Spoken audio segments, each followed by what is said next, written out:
Okay, in this video, I'm going to talk about something about feeling invisible. And you can feel, some people can feel invisible for a lot of reasons, but I want to talk about those who have been victims of, such as truly dysfunctional families, narcissistic abuse. And many people just, put a lot under narcissistic abuse, or they're victims of toxic people in their lives. As adults, maybe as children too, and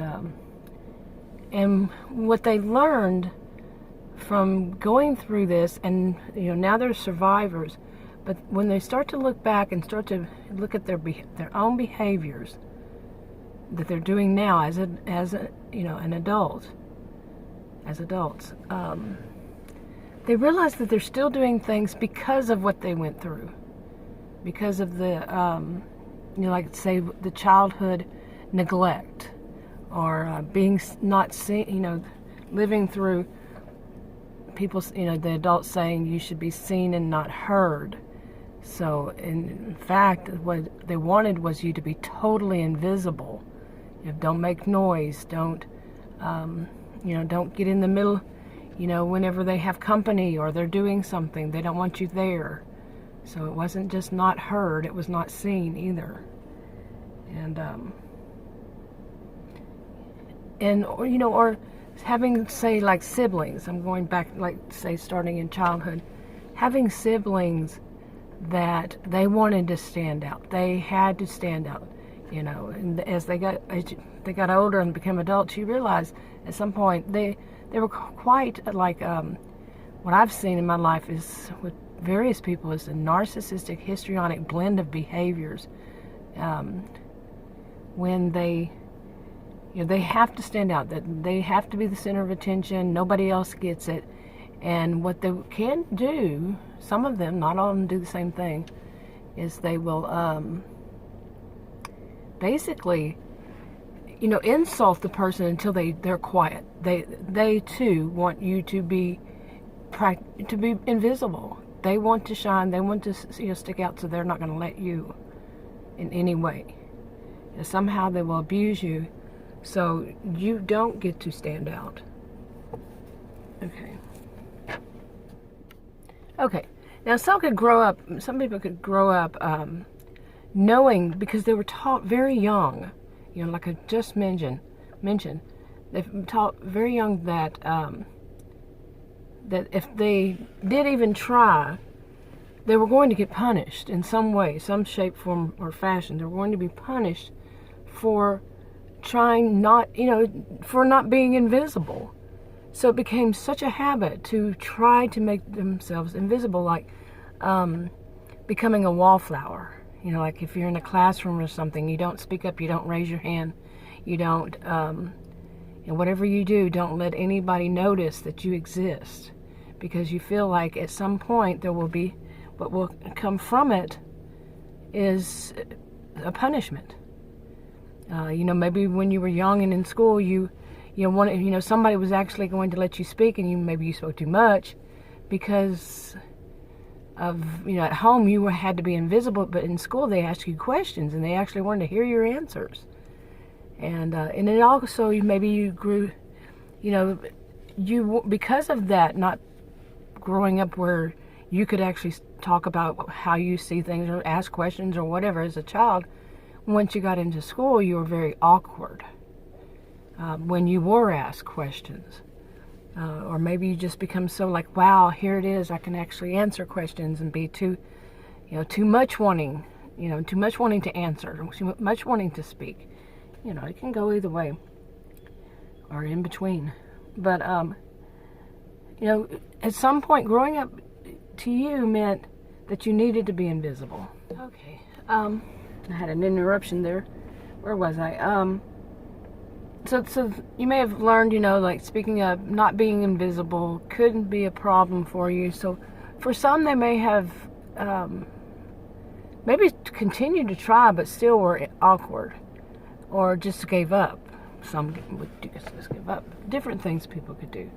And But at in some situations, like you're a kid and you're kind of awkward because you don't get to say much at home, and you're just now getting into school, you're a little awkward what you say. You don't know how to socialize that well because you were basically told to be invisible up to that point. And you say something, and some of the kids laugh at you. Now, kids these days, they have more they have no tolerance for bullying and stuff like that. But it wasn't always the case, and it's not always the case. And so an awkward child speaks out, another child picks on them, the bullies. And as they get older and go into jobs and, other kinds of situations where they're not told that they have to be invisible. But there are people who will try to knock that person down, especially if it's someone who is that kind of quiet, shy one, and they go into jobs and they actually do their job. When they're at work, say they're in Cubeville, they have whatever it is, and they actually do their job, and they have slackers there. I've found them to usually be rather histrionic people, male and female. They just want attention, and they're loud and kind of obnoxious, and they really don't want, they're slackers. They really don't want to do their job, and if somebody is that quiet, shy person, they'll pick fun on, at them, especially when they do their job. They consider them bar raisers. They raise the bar for us, and they don't like that. They don't like to have the boss say, that person's doing their job, and they're doing a great job, but you're not. The slackers, they get upset. So they try to, they try to find ways to make it miserable for that person who's actually doing their job. The one who's supposed to be invisible. Okay. And in other ways, now to move on, in other ways they can do this of, making you invisible is that same type I just mentioned, the type that has, usually what I've seen is a narcissistic, histrionic blend of behaviors. And they have to be that center of attention. They don't care if they get it in ways that are negative or positive. They want that attention. They want to be center of attention. And if there's something about that person who's, the one they think that's supposed to be invisible, the one who may have been taught that they must be invisible, they will steal their ideas. That's like, well, that person isn't that popular. Not many people are going to notice. And, they want to be, the more histrionic ones, they want to be that center of attention. So if somebody even suggests that the invisible one has something good about them, they'll steal that as their own. Their like ideas or their persona or their catchphrases, whatever that person is, tends to do, they'll try to take it as their own. And in the process, they're basically making that person invisible. Okay. And that same type, if there is something that they cannot deny is about that invisible person, they will still try to make it about them somehow, some way. They'll get that, attention off that person. They want that person invisible so they will stand out. Okay. And just basically overall, what they will do is not to allow that person to be visible, to be seen, as someone who can contribute, or whatever way they have to do it. They will do that so that they stick out. The other person is just not even there. And maybe some of us, have seen this. I know I have seen this so much of our lives that we don't realize we're doing it also. They're still doing it. We're not responsible for their actions and the way they behave. But once we realize it's a problem that we're continuing, or we're allowing, we're not changing in ourselves, it's up to us to find, get the right kind of counseling, therapist, counselor, to help us to, learn better skills, learn how to handle these situations when somebody's doing that to us, and how not to become the wallflower, to continue to be the wallflower, the shy, quiet person sitting there, not standing out, not wanting our voices to be heard. They can even suggest people take classes, speech in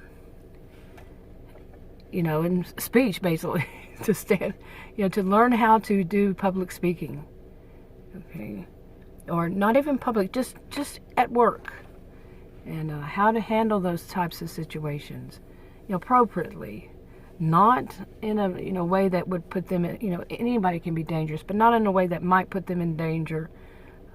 Because these types that want that to be center of attention, some of them, depending on the situation, not always, not in everything, nothing is in this video, but they might be dangerous, and that could be physical. That could be, economically, like you might lose your job because of them. They may be the type that they know exactly how to make you lose your job. So, but yeah, I think many people who've been through this, that's one thing they might not notice. I'm not giving anybody any kind of counseling advice or something like that. But I know it's something that I still see myself doing it. And I kept thinking, for some reason, I don't know why, I kept thinking that it was like not making myself relevant. That's not the term for it. Relevant is in a way, I was using it in the wrong way, but thinking of it in the wrong way. But, staying current and, what you say and everything. But that might be part of it, too. But with one of the things I've noticed with some of these types, with people who actually do this, okay, they do it. It's not everybody. It's the people who actually do it, that type, is they ensure that you're not going to know the answers to the topics that come up. They're going to find one that they know you're not going to know, so you look like you shouldn't even be there. See, once again, they're making themselves very visible and you invisible, because you're not up on that topic. You're not up on what needs that. And they ensure that, like in a business meeting or something, they'll do that. Okay, now I'm not diagnosing anybody or anything in this video, but some might see that it depends on the situation, the kind and the way and all that. But allowing yourself to feel invisible, be invisible, it can be connected to like depression, and to depression, not like, but to. It could be, but that's where a qualified, like a licensed professional counselor or a therapist could help. Somebody who's licensed or whatever by the state, if you live in the United States, or what it is where you live, whatever it is. But one of the things, like I'm thinking on myself, is I watch for this because in myself it's kind of a bit like when you see people do this, like I said, the copycats, the people who steal your ideas, who try to take your persona, try to keep you down, and I'm not the type that I let that affect me so much, like make me stop doing something so much. I will still do, but I won't do it to what I want to do, to the point where I want to do. Not an extreme, I just won't do it enough, or just might change my ways of doing it. But I'm not usually going to stop, to make myself totally invisible, to just go sit in the corner. No, I'm not going to do that. But I think some people would, because they've been through so much that they were taught that. But there's also another one. Like I've said, I've known this type, the narcissistic histrionic blend of behaviors my whole life. And, since I was born, seriously, literally, since I was born. And I've seen how it's quite embarrassing at times quite often to be around them, like around anybody else in public, or just around anybody else, or both, because they're very loud. The more the histrionic, they're very loud in the way they look, they dress, they speak, they laugh. Is more like a cackle. It's very loud. Now, the ones who do this, not all the people with histrionic behaviors do it, but those who do, that type, those who do, they're very embarrassing. That's the type I've been around. They're very embarrassing to be. And it's kind of like a bit of, you want to be invisible. You go to a restaurant sit down, and it's before the, what's going on today. But in a restaurant, like when I was younger, always, they have to be that center of attention. And if enough attention is not on them, they think, and even if they don't care, very loud, And other diners and other tables will be looking like, can y'all please shut that person up? And we're trying to have a nice dinner over here, and we're hearing this. You're ruining, and they will ruin it for anybody. Like I said, they don't care. This type, they don't care. Negative, positive attention, they don't care as long as they get that attention. And some of the attention they want is the way they dress, they look. And I'm not saying that everybody who does this is histrionic. I'm not saying that. But this type, they will be very, like I said, very loud in the way they dress, a lot of bling, and a lot of, maybe they'll have crazy hair look that, just isn't the norm at all. Like I said, not everybody who does that is histrionic, but they want to shine. They want to stand out. Their makeup may look very theatrical, because they often are very theatrical themselves, and they want it really dark, so they stand out. And they may, what I've noticed in my lifetime is when they're younger, they wear more provocative clothing, and as they age, they want to start looking more like when they were younger, not quite as provocative, but like dress more like younger people do. Like, say there's 30-40 years difference in age, they want to go backwards and dress that way. But they want to stand out. They want everybody to notice them. And then if people notice them and say something negative, they're going to blame it on them. They're going to blame it on the people. Oh, they're just old fuddy-duddies. They're just this. They're just, they're just so out of it. They're not up with the current. They make them invisible. They make themselves stand out. And but what about those of us who, to get past that, that's what we probably have dealt with. But how do we don't want to look like them. We don't want to be like them. And what we may have learned is the people who actually stand out, actually become popular, whatever it is, they go to the kind of extreme. And we don't want to be anything like that, because we don't find that as good behavior. We found it as really bad behavior. And so we want to, we might not be aware of it. It's deep down inside, as some call. But that's what we've done. We've become the complete and total opposite.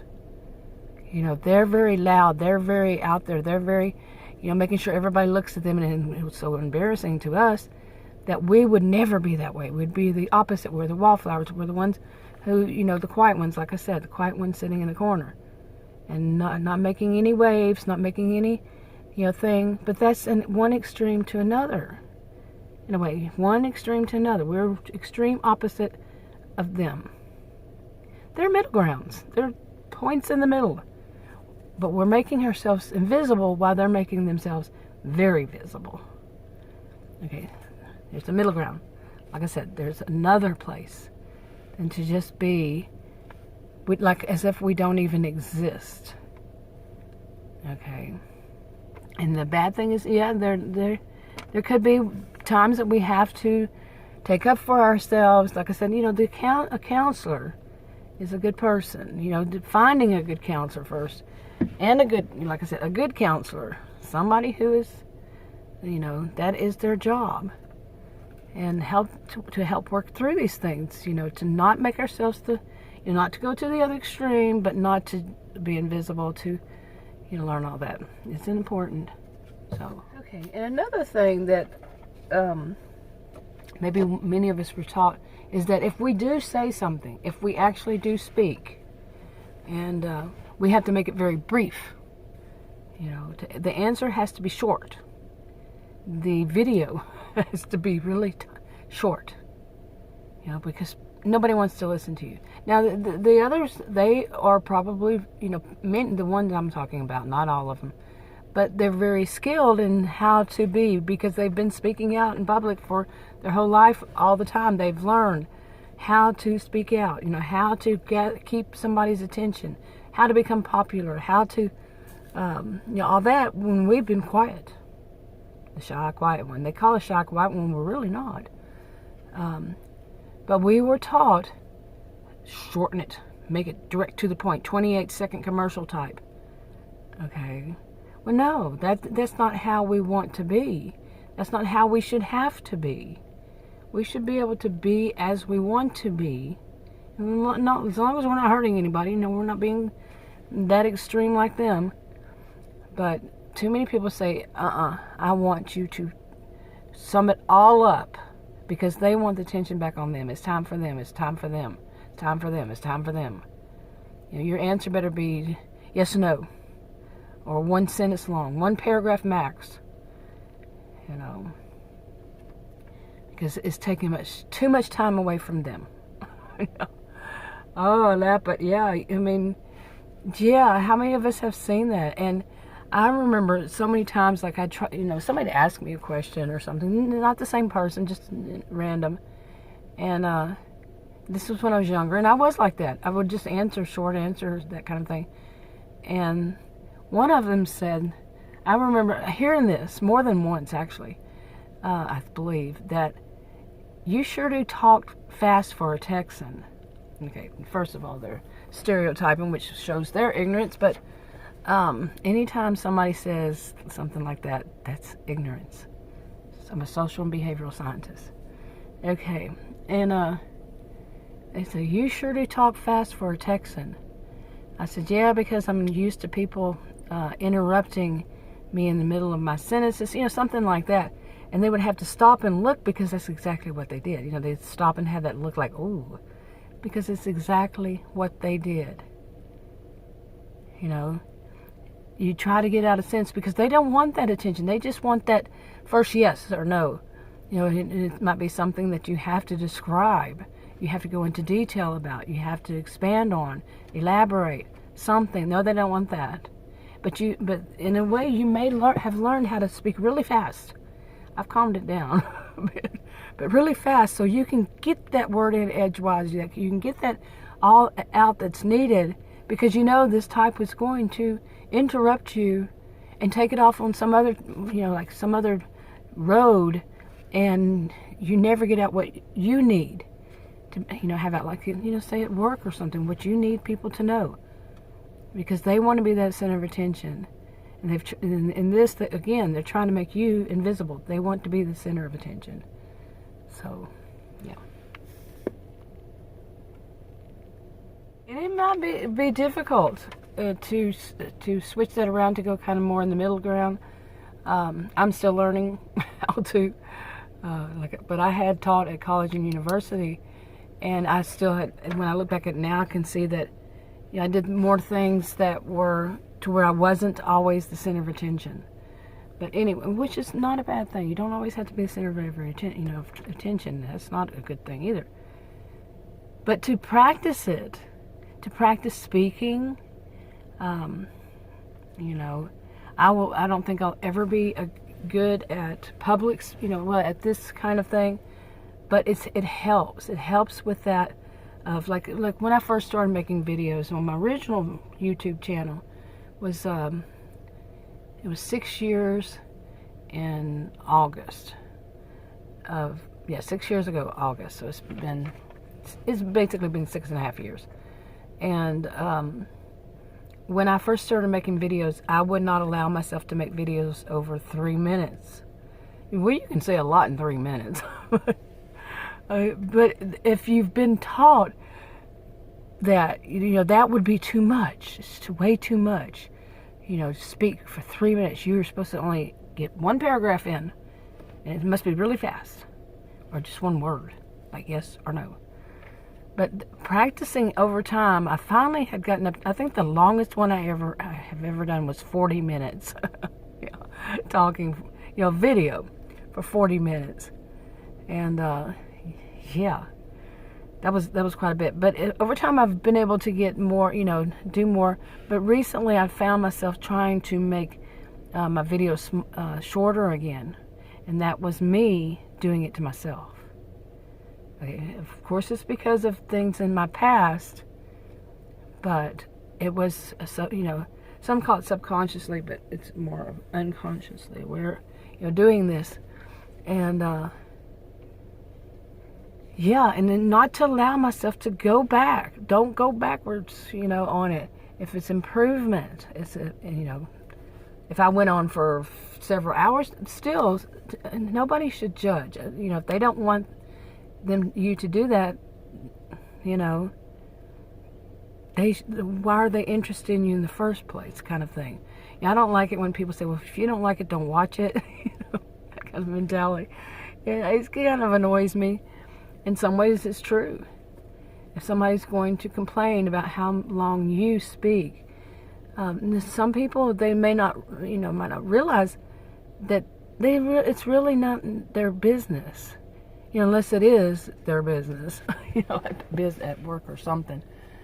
But I'm talking like on video online. You can put videos on many platforms these days. But to tell them, well, you need to keep it shorter, or you need to do this, you need to, telling them, it's not really their business. Okay.